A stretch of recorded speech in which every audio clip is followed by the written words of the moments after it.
Grįžtame į studiją su rajono naujienomis. Visi dabar skundžiasi pakilusiamis prekių kainomis, būtent daržovėmis įvairiomis. Ką jūs galite pasakyti, ponas Svety?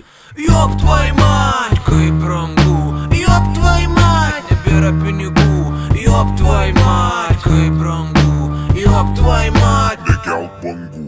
Šiais laikais vaikus vedinė į muziejų, einat parduotuviai pažiūrėt kainų alėjaus, daržovių, trešnių ir riešutų, už kalafijorų kyla pora bonkių neblogų, iš PDV išeina, iš proto eina, ant parduotuvės durų CBB rašo su kreida, plastikinė tara 10 centų navaro, vienam įploja rankom ir iš to eurą daro. Jop tvoj mat, kaip brangu, jop tvoj mat, nebėra pinigų, jop tvoj mat, kaip brangu, jop tvoj mat, nekelk bangų.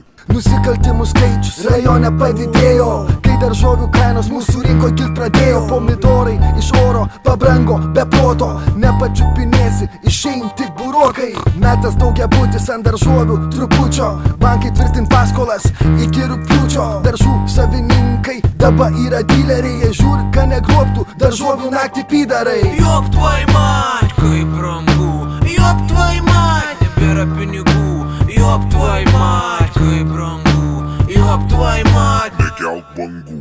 Retai kas agurką į kapustą nuperk, kai mama parneš, vaikai šaukia super. Dabar ant Lietuvos tikrai gerai nėra, jeigu net super žvaigždės neįperk salieras.